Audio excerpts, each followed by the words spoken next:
سبيلا يسرع لكم أعمالكم ويغفر لكم ذنوبكم ومن يطع الله ورسوله فقد فاز فوزا عظيما.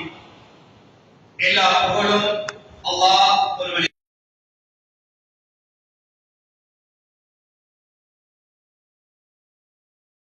கண்ணியத்திற்குரிய இன்னாமல்ல நல்லடியார்களே, பெரியவர்களே, சகோதரிகளே, அன்புக்குரியவர்களே, அல்லாஹ்வும் அல்லாஹ்வுடைய தூதர் அவர்களும் மார்க்கமாக எதையெல்லாம் எங்களுக்கு வழிகாட்டியிருக்கிறார்களோ அவைகளை உள்ளத்தில் பதித்து வாழ்க்கை சேர்ந்து எடுத்து நடக்கும்படி முதலில் அடியானாகிய எனக்கும் அடியானாகிய உங்களுக்கும் தக்குவாவை தேசமாக வைத்துக் கொள்கின்றேன். கண்ணியத்திற்குரியவர்களே, அல்லாஹ் தஆலா இந்த உலகத்தில் சிறந்த படைப்பாக மனிதர்களை படைத்திருக்கின்றார். இந்த மனிதர்கள் தவறான வழியில் சென்றுவிடக் கூடாது, நெறி இழந்து வாழக்கூடாது என்பதற்காக வேண்டி ஒருவரை தனது தூதராக தேர்ந்தெடுத்து அந்த தூதர் மூலமாக மக்களுக்கு என்னென்ன அம்சங்கள் தேவைப்பட்டனவோ அத்தனை செய்திகளையும் வகி செய்தி கூடாக கொடுத்து அந்த தூதரிடத்தில் அவருக்கு முன்மாதிரி இருக்கின்றது என்ற தகவலை அல்லாஹ் தஆலா குர்ஆனில் படித்து எங்களுக்கு வழிகாட்டுகிறார். அந்த அடிப்படையில் தான் அல்லாஹ்வுடைய தூதர் அவர்கள் அந்த தோழர்களை எப்படி செலுத்தினார்கள், எப்படி உருவாக்கினார்கள், எப்படிப்பட்ட மனிதர்களை தியாகிக்கக்கூடிய உச்சகட்டத்தில் இருந்த அந்த மக்களை இஸ்லாத்தை ஏற்றுக்கொண்டதற்கு பிறகு உலகம் போற்றும் உத்தமர்களாக மனிதர்களாக அல்லாஹ்வுடைய தூதர் அவர்கள் தனது பாசறையில் வைத்து அவர்களை செலுத்தி நெறிப்படுத்தி அல்லாஹ்வால் புரிந்து கொள்ளப்பட்ட ஒரு சமுதாயமாக மாற்றி காட்டினார்கள். எனவேதான் அல்லாஹ் குர்ஆன் மூலமாகவும் அல்லாஹ்வுடைய தூதர் அவர்கள் ஹதீஸ் மூலமாகவும் நிறைய உபதேசங்கள் அல்லாஹ் அடிக்கடி குர்ஆனை நாம் படித்து பார்ப்போம் என்று சொன்னால் அடிக்கடி மூச்சுகளை விழித்து அழைத்து பேசுகிறார். விசுவாசிகளே, அடியார்களே என்று அன்போடு அழைத்து பேசுகின்றார். நல்ல காரியங்களில் நல்லவர்களில் அதிகமாக நீங்கள் ஈடுபடுங்கள், நல்ல விஷயங்களை அந்தந்த நேரத்தில் நீங்கள் செய்து கொள்ளுங்கள், பாவமான காரியங்களை நீங்கள் ஒதுக்கிக் கொள்ளுங்கள், தவிர்த்து கொள்ளுங்கள். நல்ல விஷயம் உங்களை சொர்க்கத்திற்கு அழைத்து செல்லும், பாவமான காரியம் உங்களை நரகத்துக்கு அழைத்து செல்லும் என்பதை குர்ஆன் ஹதீஸ் எங்களுக்கு அடிக்கடி இடைப்படுத்தக்கூடிய காட்சியை பார்க்கிறோம். அன்புக்குரியவர்களே, இன்று நாம் உலகத்தில் பார்க்கலாம், வீட்டில் இருந்து வீதி வரை அதிகமான பிரச்சனைகள், அதிகமான சிக்கல்கள். ஒரு பக்கம் கணவன் மனைவி பிரச்சனை, இன்னொரு பக்கம் பெற்றோர்கள் பிள்ளைகள் பிரச்சனை, இன்னொரு பக்கம் பொருளாதார பிரச்சனை, வீட்டுக்குள் இப்படியான சிக்கல்கள். அதே போன்று வீட்டுக்கு வெளியே வீதிக்கு வந்தால் தனி மனிதர்கள் இருந்து சமுதாயம் வரை பள்ளி வரை பிரச்சனைகள் தலைநோக்கக்கூடிய காட்சியை பார்க்கின்றோம். இன்னொரு பக்கமாக கடல் பக்கம் பார்ப்போம் என்று சொன்னால் அது ஒரு பிரச்சனையாக இருக்கிறது. ஒட்டுமொத்த செய்தியாக ஒரே வழியில் ஏற்படுத்துகின்றார். இந்த பாவங்கள் தலைவிரித்து ஆடக்கூடிய கட்டத்தில், பாவங்கள் எல்லையில் போகக்கூடிய கட்டத்தில் யாரெல்லாம் பாவத்திற்குள் சென்று அதில் மூழ்கி இருக்கிறார்களோ அப்படிப்பட்ட மக்களை வெளியிட்டு அழைத்து பேசுகிறார். கடலிலும் தரையிலும் குழப்பங்கள் ஏற்படுவதற்கு காரணம் மனிதர்கள் சம்பாதித்தவைகள், மனிதர்களுடைய கைகளினால் தேடிக் கொண்டவைகள் செய்ய அல்லாஹ் 30வது அத்தியாயம் 41வது வசனத்தில் என்னோடு பேசுகிறார். அல்லாஹ் என்ன சொல்றான்? வீட்டுக்குள்ள பிரச்சனை நடக்குதா, பொருளாதாரத்துல பிரச்சனை நடக்குதா, பூமியில பிரச்சனை நடக்குதா, கடலுக்குள் பிரச்சனை நடக்குதா, நீங்கள் தேடிக்கூடியது உங்களை நிறுத்திக் கொள்ள வேண்டும், உங்களை சீர்படுத்திக் கொள்ள வேண்டும் என்பதற்காக வேண்டித்தான் படைத்தவன் இறைத்தோடு வாசம் நிலவப்படுத்திருக்கிறான். பார்க்கலாம், விவசாயிகள் இல்லை, பயிர் இல்லை, அதிகமான விளைச்சல்கள் அடிபட்டு போகக்கூடிய காட்சி பார்க்கிறோம். கடலுக்கு மீன்பிடிக்க போக முடியாத காட்சி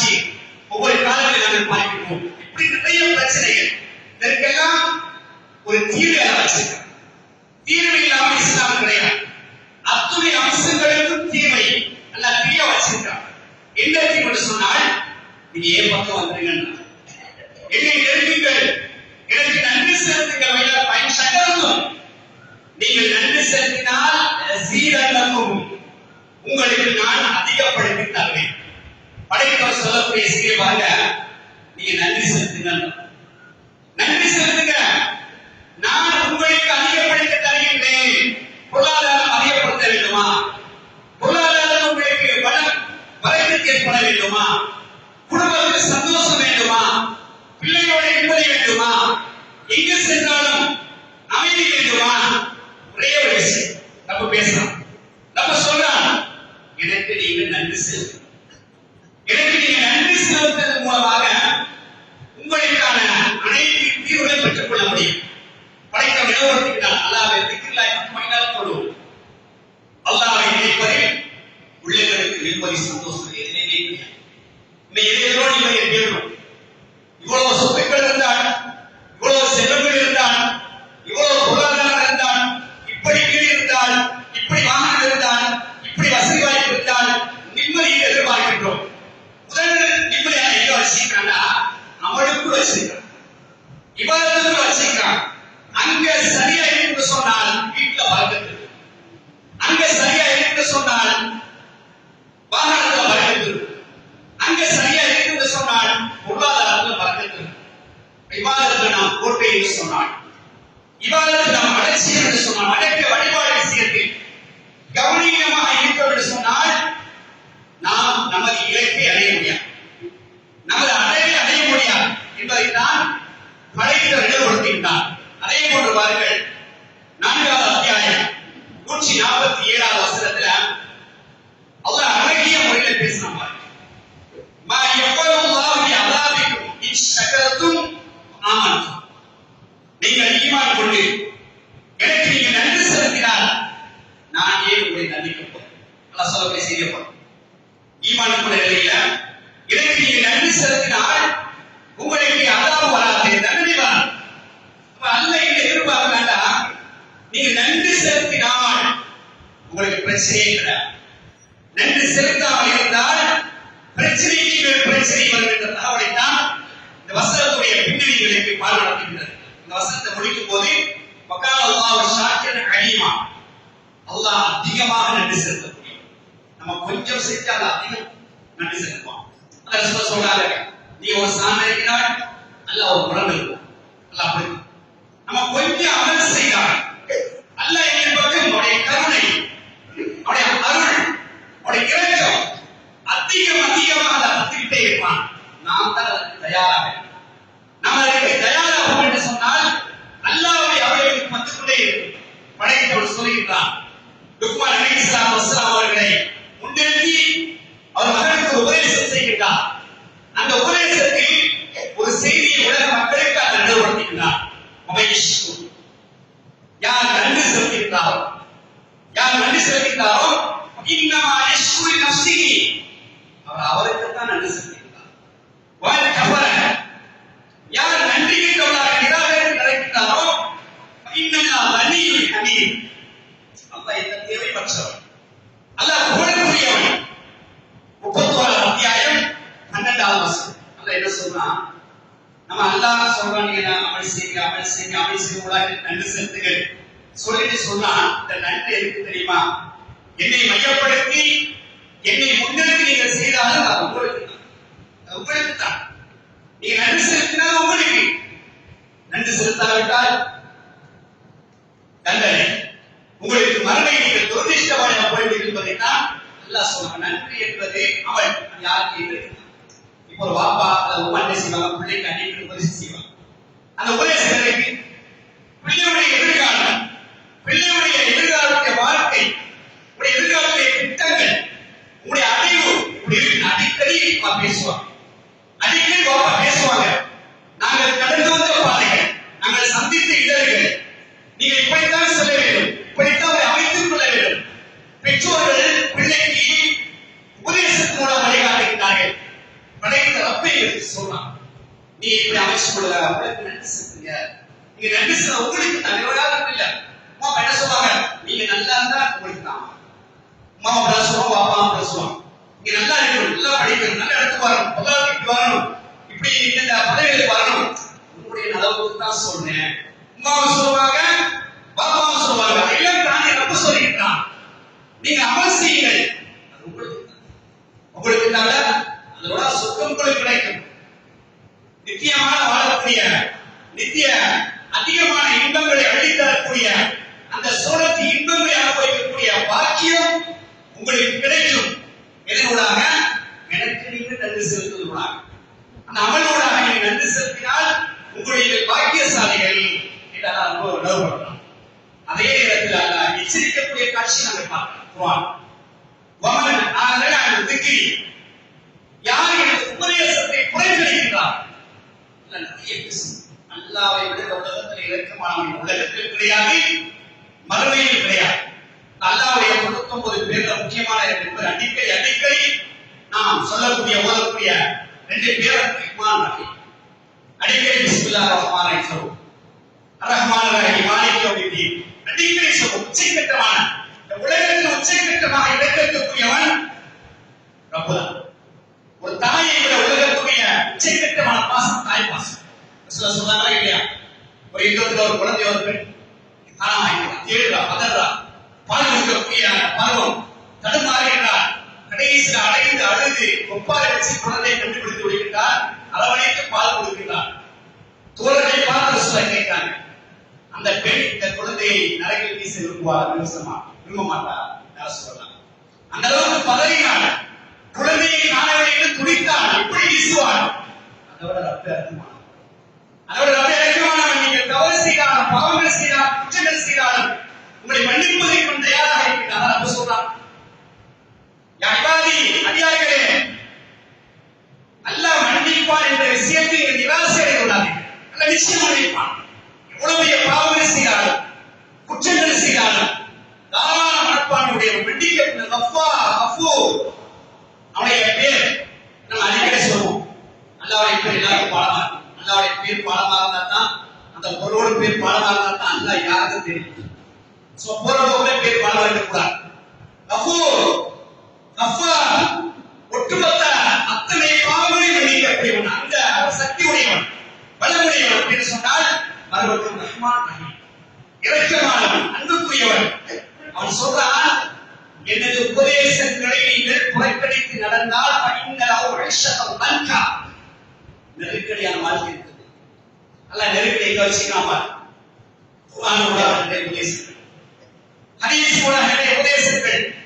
உபதேசங்கள் புறக்கணிக்கப்பட்டால் வாழ்க்கை நெருக்கடி. அப்படின்னு சொன்னா எல்லாருமே பிரச்சனை தான், எல்லாருமே சிக்கல் தான். உபதேசத்தை எங்க வீட்டுக்குள்ள எப்படி நடக்கணும், மனைவி எப்படி நடக்கணும், பிள்ளைகள் எப்படி நடக்கணும், பக்கத்து வீட்டால் எப்படி நடக்கணும், சொந்த பந்த ஊரோடு எப்படி நடக்கணும், இதெல்லாம் உபதேசங்கள். நான் எப்படி நடக்கிறேன் அளந்து பாருங்கள். வாழ்க்கை அழகான மட்டத்துக்குள்ள கொண்டு போகும். அதை நாங்கள் விஷயங்களோடு சொன்னால் உங்களுடைய வாழ்க்கை கேள்விக்குறியா போய். நான் தொழில் எப்படி செஞ்சுக்கிட்டு இருக்கேன், இந்த முறையில கொடுக்க இருக்கின்றது, இந்த முறையில் நான் பழகிக் கொண்டிருக்கிறேன், இந்த நடவடிக்கை எப்படி இருக்கின்றது, அத்தனை நிறுத்துப்பார்கள்.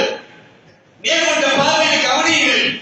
அல்லாஹ்வுடைய உபதேசம் சொல்றான், இதெல்லாம் நீங்க சரியா இருந்து சொன்னால் சிறப்பாக இருப்பீங்க, நிம்மதியா இருப்பீங்க, சந்தோஷமா இருப்பீங்க. உபதேசத்தை புறக்கணித்தால் வாழ்க்கை கிறிஸ்துவ. அதை முதலில் கட்டவன் எடுத்து பாருங்க, தொழுகை விஷயத்தை எடுத்து பாருங்க, தொழுகை விஷயத்தை எடுத்து பாருங்க. எந்த அளவுக்கு நான் தொழுகையை பேணுதலாக அடிக்கடி உங்களுக்கு நினைவுபடுத்தப்படும். வழக்கை பின்னதுக்கு அதான் சொல்லுங்க, உபதேசம் செய்யுங்கள். அந்த உபதேசம் பூமிகளுக்கு பயன். அதனால அடிக்கடி ஒவ்வொரு கிழமைக்கு சுத்தமாக உங்களை வர சொல்லி உட்கார வச்சு சில உபதேசத்தை ஏன் தெரியுமா? இன்னைக்கு கேட்க உபதேசம் கிழமைக்கு மறந்துடும். சிலர் அலட்சியம் கவனியும் அமல்கள் பொடுபோக்கா இருக்கும். உலகத்துக்கு ஆதிக்கம் புரியும். அப்படியே நல்லா படைச்சிக்கணும். யார் தப்பிக்க நானா தான் சரி, நீங்க தான் பாவத்திற்கு மத்தியில் நாம் படைக்கப்பட்டிருக்கிறோம். வீட்டுக்குள் வந்து வீதி வரை பாவங்கள் தலைவிச்சார்.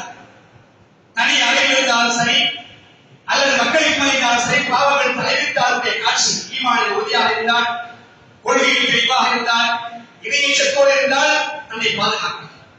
இந்த கொள்கையில் என்ன செய்யணும்னா அத்தனைக்கும் அடிப்படை, அத்தனை பாதுகாத்து நிற்கிறேன். சொல்றேன், இந்த சலாத்த தன்ஹா அனில் ஃபஹ்ஷாய் வல் முன்கர். நிச்சயமாக இந்த தொழுகை என்பது அருவருப்பான அசிங்கமான அனைத்து செயல்பாடுகளையும் உண்டு. மானக்கேடான விஷயங்கள் தன்னுக்கு கீழே உண்டு. நம்ம சும்மா சொல்ல மாட்டான். இன்னைக்கு ஸ்மார்ட் போன்ல இருக்கு, அவங்க என்ன பண்ணிப்பாங்க. உன் மனசோட பேசுங்க. நான் இந்த ஸ்மார்ட் போனை பயன்படுத்துறேன், தனிமையில் இருக்கும் பொழுது இந்த அளவுக்கு இருக்கிறான், முக்கியத்துவம் கொடுக்கின்றேன், என்னென்ன காட்சிகளை பார்க்கின்றேன், வெளியே இருக்கும் நிலைப்பாடு எப்படி இருக்கின்றது. ரப்பு சொல்ற நான் தொழுதை பார்க்க மாட்டேன். நான் தொழுகையிலே உறுதியாக இருந்தால் அசிங்கங்கள் அருவருப்புகள் என்னை விட்டு தூரமா, அவை விட்டு நான் தூரமாகவே. அழகான ஒரு வரலாற்று துணுக்கை நாங்கள் பார்க்கலாம், சம்பவத்தை பார்க்கலாம். அல்லாஹ்வுடைய தூதர் அவர் நிறுவனத்தினார்கள். தெரிந்த வரலாறு ஜுரையுடைய சம்பவம். உச்சக்கட்டமான ஒரு இபாதத், உச்சக்கட்டமான ஒரு ஆவி, வணக்கசாலி, அல்லாஹ்வை அடிக்கடி பொழுது கொண்டே இருப்பான். நபிகள் நிலவப்படுத்துறாங்க, ஒரு பெண்மணி இருக்கிறார் என்றால் இவரை நான் அடைய வேண்டும் என்று சொல்லி நெருங்குகிறார். தனிமையில் இருக்கிறார், ஒரு வடக்குள் தனிமையில் இருக்கின்றார். அல்லாஹ்வை அடைந்து கொண்டு நெருங்கி அழைக்கின்றார், அழைக்கின்றார். முடியாது சொல்றார். நல்லா கவனி. சந்தர்ப்பம் சூழ்நிலை என்ன சாதகம். 100க்கு 200 வீதம் ஜுரைத் அவர்களுக்கு சாதகமாக இருக்கிறது. கேட்க யாரும் இல்லை. தனிமையான இடம்.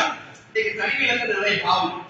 4 பேருக்கு பக்கத்தில் இருக்கும் போது முன்சப்ல உட்கார்ந்து உள்ளாங்க ஒரு தனிய பகுதியில் இருக்கிறோம், தனிய ரூமுக்குள்ள இருக்கிறோம். வெளிநாட்டு போயிடும், கேட்க பார்க்க ஆளு யாரும் இல்லை. பாவங்களுக்கு நிவாச செய்யப்படி உருவாகும். அல்லாஹ் அருள் பாலித்தவர்களை தனி. அவர் தனிமையில் இருக்கின்றார், பெண் அழைக்கின்றார், மறுக்கின்றார். முடியாது, கோபப்படுகின்றார், பழி வாங்க வேண்டும், பழி வாங்குகின்றார். ஒரு ஆசிரியரோடு தவறாக நடந்துவிட்டு என்ன செய்கின்றார், குழந்தையை பெற்றெடுத்து அரசு சபைக்கு செல்கின்றார். அரசு கேட்கிறார், என்ன விஷயம், என்ன பிரச்சனை. இது ஜுரைத் மூலமாக கிடைக்கப்பட்ட குழந்தைகளுக்கு தீர்வு வேண்டும். ஜுரைஜா உச்சக்கட்டமான வணக்கசாலி ஆயிடுச்சு, நல்லவர் ஆயிடுச்சு. அவரை கூடிய மோசமான காரியத்தில் ஈடுபட மாட்டாரே அப்படி சிந்தித்தாரா. இழுத்து வாருங்கள், கூலிப்படைக்கு கட்டளை போடும். படை செலுத்தி அந்த கட்டடத்தை மடத்தை உடைத்து விட்டு அவரை இழுத்து வருகிறார்கள், அழைத்து வருகிறார்கள். ஊர் மக்களும் ஆச்சரியத்தோடு வருகின்றார்கள். ஜுரைஜா இப்படி செய்வாரா, நல்ல மனுஷன் ஆயிடுச்சு, எப்படி இந்த மானக்கேடான சென்று விழுந்தா. ஆச்சரியத்தோடு கிராமம் பார்க்கிறது, ஊர் மக்கள் பார்க்கிறார். அரசு சபை அதிர்ந்திருக்கிறது. உள்ளே செல்கின்றார், சிரித்த வண்ணமாக செல்கின்றார். வேலையாக குழந்தைகளை சென்று கேட்கிறார், தந்தையார் குழந்தையால பேசவும். இதான் நம்முடைய வல்லமை. அல்லாஹ் சொல்றான், மூமின்கள் மீது உதவி செய்வது என்பது கடமைதான். கஷ்டம் வரும், பிரச்சனை வரும், சிக்கல் வரும், நெருக்கடி வரும், அல்லாஹ் கைவிட மாட்டான். சந்தர்ப்பத்தில் என்ன செய்வான், உச்சக்கட்டத்தை வச்சு அழுகுப்பான். மூமின்கள் ரப்புக்கு கட்டுப்பட்டவர்களே, ரப்பு அந்த குழந்தையை பேச வைக்கிறான். அரச சபை அரசு உட்பட அத்தனை பேருக்கு அதிர்ந்து போறான். இந்த ஆட்களில் இந்த தந்தை அந்த சமம் ஈடுபட்டே போகும். முக்கியமான விஷயம் தெரியுமா, அவரை தடுத்தது எது, அதற்கு அந்த மானக்கேடான விஷயத்திலிருந்து தனிமையில் இருந்தார். சந்தர்ப்பங்கள் சரியாக இருந்துச்சு, ஆனால் அவர் பயப்பட்டார். எது பயப்படாச்சு, அவரை தொழுகை, அவருடைய இபாதத். அதான் சொன்னான், நிச்சயமாக இந்த தொழுகை என்பது மானக்கேடான அருவருப்பான காரியங்களை விட்டு உங்களை தடுக்கும் தான். சரியாக தொழுதார், சுன்னாக்களை பேணி தொழுதார், நேரத்துக்கு தொழுதார். என்ன சொல்றார், தொழுகை என்பது மூமின்களுடைய நேரம் குறிப்பிடப்பட்டது. நேரத்துக்கு தொழும். இப்பதான 12:20 வாங்க சொல்றாங்க, 3:38 வரை 3:40 வரை டைம் இருக்கு தானே. நீங்க வேலையெல்லாம் முடிச்சுட்டு ஒரு 3 மணிக்கு 3:15 தொழுவே தொழுவு கூடுமானால் உங்களோட உலக காரியங்களுக்கு முக்கியத்துவம் கொடுப்பீங்க. நம்ம மறந்தும் அது துணி அது கொடுக்கும். என்ன நினைக்கிறேன், நான் உங்களை நினைக்கிறேன். முதல் கட்டமாக அதான் நினைக்கிறோம். அல்லாஹ் அக்பர், அந்த சத்தத்துடைய பொருளை எடுத்து பாருங்க. அல்லாஹ் பெரியவன் அப்படின்னு சொன்னால் இதுல உலகத்துல எல்லாமே சிறுசு அவ்வளவு முடிச்சு. அது அதிகாரமாக இருந்தாலும் சரி, பொருளாதாரமாக இருந்தாலும் சரி, அல்லாஹ் அக்பர் என்ற சத்தம் கேட்கிற நேரத்துல அல்லாஹ் பெரியவன். அந்த வாசகத்தை கூட அல்லாஹ் எப்படி அந்த அழைக்கக்கூடிய காட்சியை கற்றுக் கொடுக்கிறாங்க. அல்லாஹ் பெரியவன் அப்படின்னா எல்லாம் சின்னதா போச்சு, எல்லாம் முடிச்சு. அவ்வளவுதான். அந்த பெரியவனுக்கு நாம் முன்னுரிமை கொடுக்க வேண்டும், முக்கியத்துவம் கொடுக்க வேண்டும். ஹய்யா அலஸ் ஸலா, தொழுகைக்கு வாருங்கள், ஹய்யா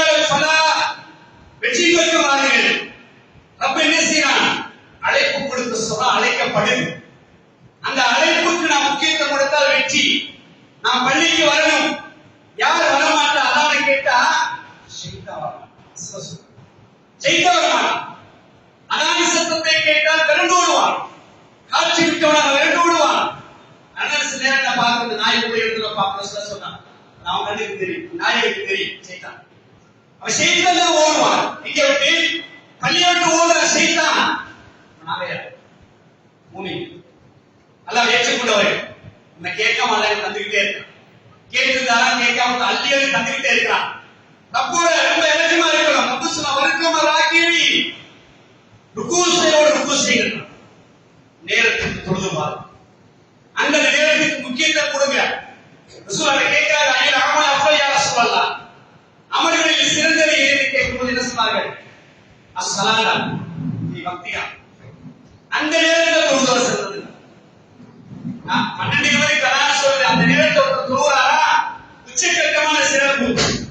3 மணிக்கு தொழுவாரா தொழுவும் கூடுமானால் எல்லாத்தையும் இழந்துருவாங்க. ஏதோ கடமை நிறைவேற்ற அவ்வளவு. நீங்க அன்புக்குரியவர்களே, எங்க இருந்தாலும் தொழுகையை மறந்துடாதீங்க.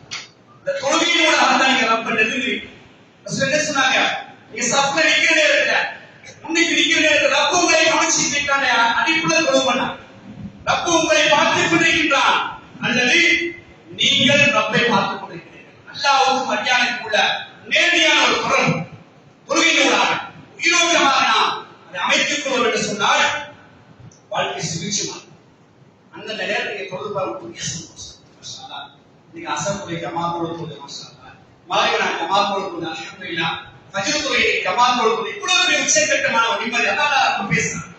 அல்லாஹ் திக்ரை பத்தி வைகள் கொள்வோம். அல்லாஹ்வை இணைப்பது உள்ளவர்களுக்கு நிம்மதியை சொல்லக்கூடிய காட்சிப்பாங்க. இந்த அமல்களை எதுக்கு தெரியுமா?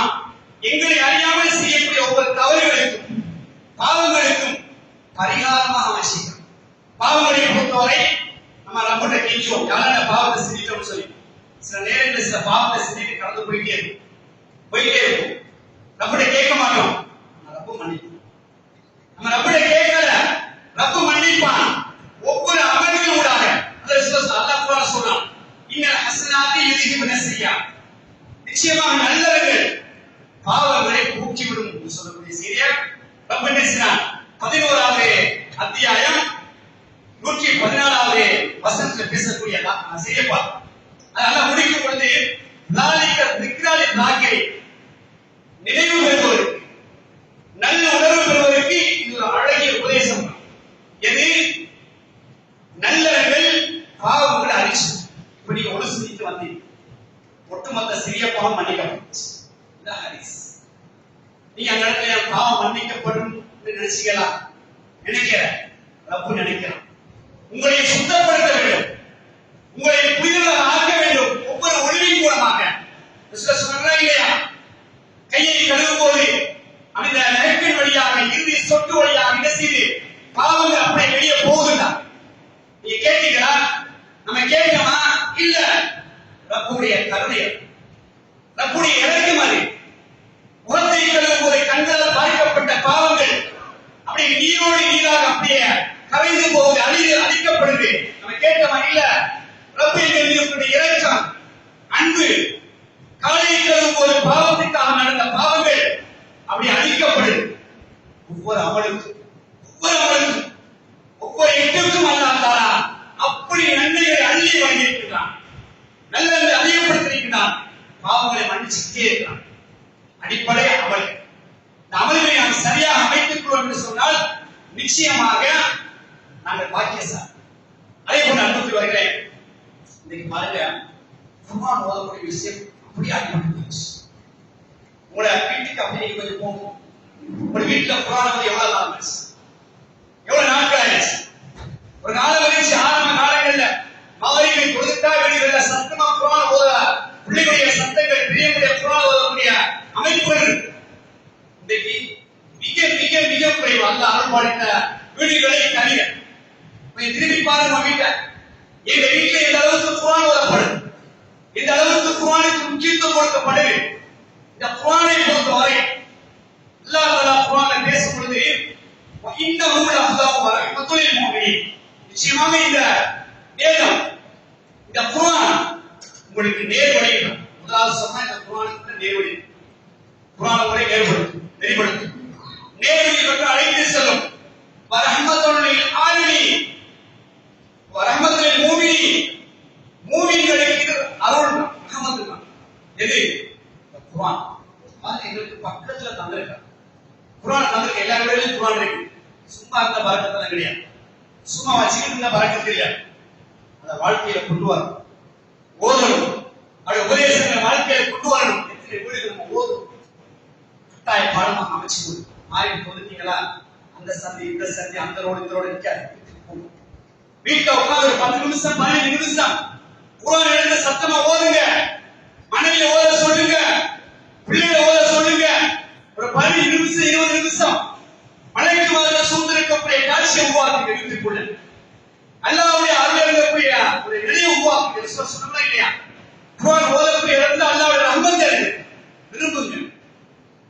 உடைய மனைவி ஓதும் பொழுது, நீங்கள் ஓதும் பொழுது, பிள்ளைகள் ஓதும் பொழுது சொன்னார்கள் மலைக்குமார்கள் சூழ்ந்து கொள்வார்கள், வரக்கத் நிறைந்து விடாது. குறிப்பா சொன்னாங்க சூரா பக்ரா ஓதுங்க. ஷைத்தான் விரண்டு ஓடுவான். சூனியம் எல்லாம் செயலிழந்து என்று சொன்னாங்க. ஷைத்தானை விரட்டக்கூடிய பிரதான ஆயுதம் குர்ஆன். வீட்டுக்குள்ள பிரச்சனையா, தொழில பிரச்சனையா, கணவனுடைய பிரச்சனையா, பிள்ளைகள் பிரச்சனையா, பிரச்சனையை உண்டு பண்ணுவது ஷைத்தான். ஷைத்தான் விரட்டுங்க. சூரா பக்ரா ஓதுங்க.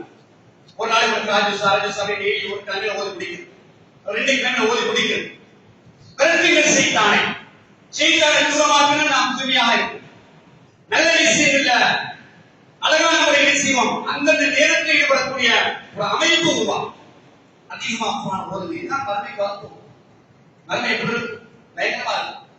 யாருக்கு உதவி செய்ய மாட்டாங்க. யார் நசித்தான், யார் நசினா அதெல்லாம் முடிச்சு, வாழ்க்கை முடிச்சு. அவருக்குள்ள வச்சாலும் யார் நசினான், மறுமையில் யார் நசினான். அப்ப மறுமையில வந்து கை கொடுப்பது குர்ஆன்.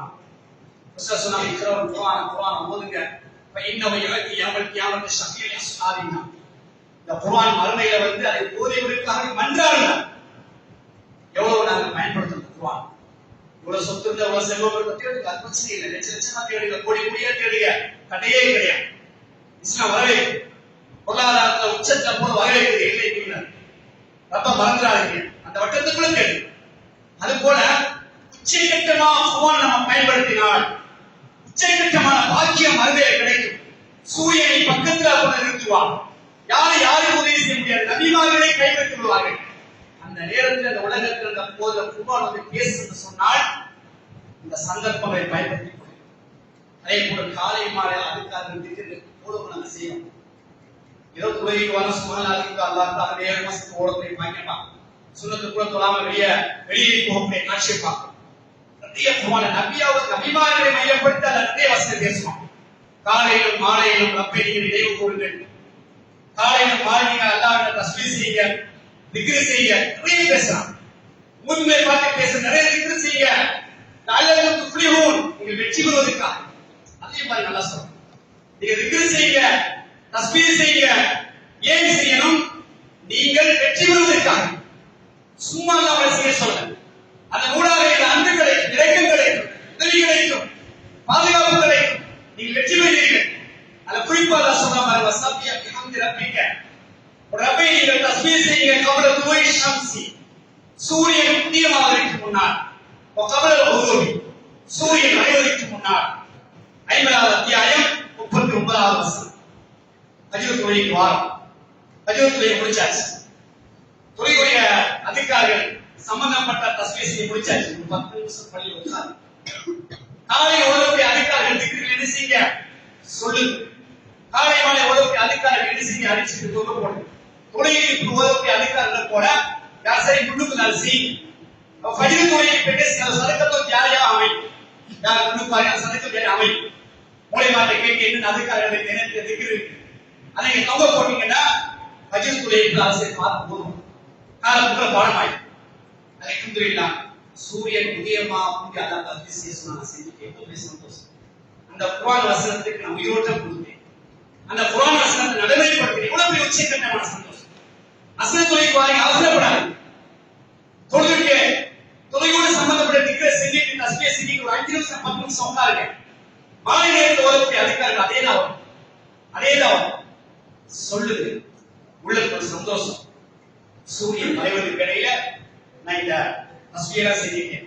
அவசர பயணங்கள் போறீங்களா, வாகனத்துல போகும்போதே சொல்லிருக்கோம், நடந்து போகும்போதே சொல்லிருக்கோம். அவசரம் எப்பயுமே பள்ளியில இருக்கிற ஒரு ஆசை வளர்த்துக்கொள்ள, பள்ளியில மலைக்குமார்கள் நான் 24 அவர் அல்லாஹ்வுடைய அருள். அஹப்பல் பிலாதி இலல்லாஹி மசாஜிதுஹு, அல்லாஹ்வுக்கு விருப்பமான இடம் இந்த பள்ளி. நிறைய தகவல்கள் அனுப்புவார்கள். அமல் வைத்து நான் முக்கியத்துவம் கொடுக்கிறேன். அமல் நாம் எந்த அளவுக்கு கண்ணு கருத்துமாக பேணி வருகின்றோம், பாதுகாக்கின்றோமோ அந்த அளவுக்கு அந்த அமலோட அந்த என்ன செய்வான் உங்களை பாதுகாப்பான். இந்த உலகத்தை வாழ்க்கை சுபிச்சு வரும், கஷ்டங்கள் வரும், பிரச்சனைகள் வரும், ஆனால் அல்ல கைவிடும். சஹாபாக்கள் மௌத் வரைக்கும் கஷ்டத்தோட இருந்தாங்க. சாப்பாடு பிரச்சனை, வீட்டு பிரச்சனை, உறுப்பு பிரச்சனை இல்லாமல் இருக்கானால் மனசு திருப்தியா இருந்துச்சு.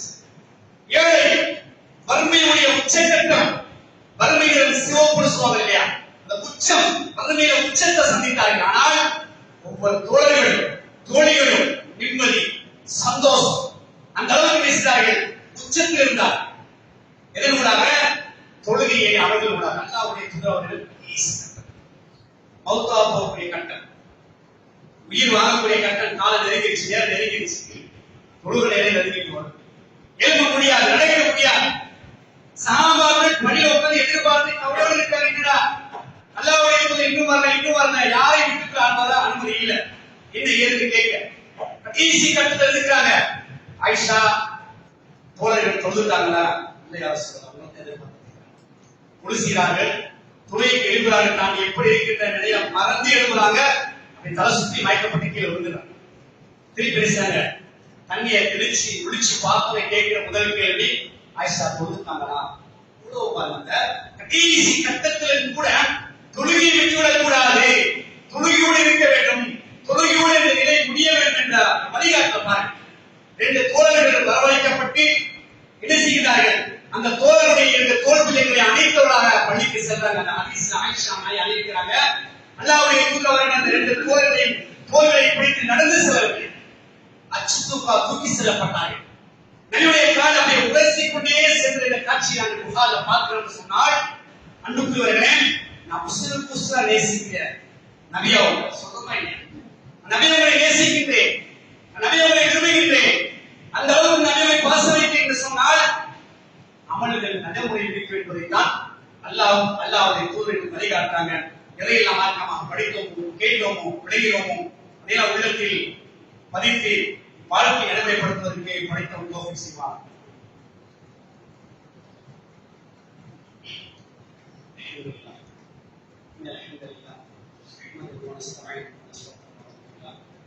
من شرور انفسنا ومن سيئات اعمالنا من يهده الله فلا مضل له ومن يضلل فلا هادي له واشهد ان لا اله الا الله وحده لا شريك له واشهد ان محمدا عبده ورسوله. நாம் கடைசி கட்டம் இந்த ரூஹ் எடுக்கப்படுது. ரூஹ் எடுக்கப்பட்டதுக்கு பிறகு அடுத்த கட்டம் என்ன? நான் ஒரு தண்ணி அறையில் கபருக்குள்ள வாழலாம். யோசிப்பாங்க, நீ வீட்டில் உட்காந்து ஒரு 5 நிமிஷம் யோசி. கபர் அப்படி கணக்குள்ள கொண்டுவாங்க. எத்தனை தடவை கபருக்கு நாங்கள் மன்னருக்கு செல்வது, ஜனாசாவை ஏறி அடைத்திருக்கிறோம், சொந்த பந்த உறவுகளை கபருக்குள்ள இறக்கி அடைத்திருக்கிறோம்.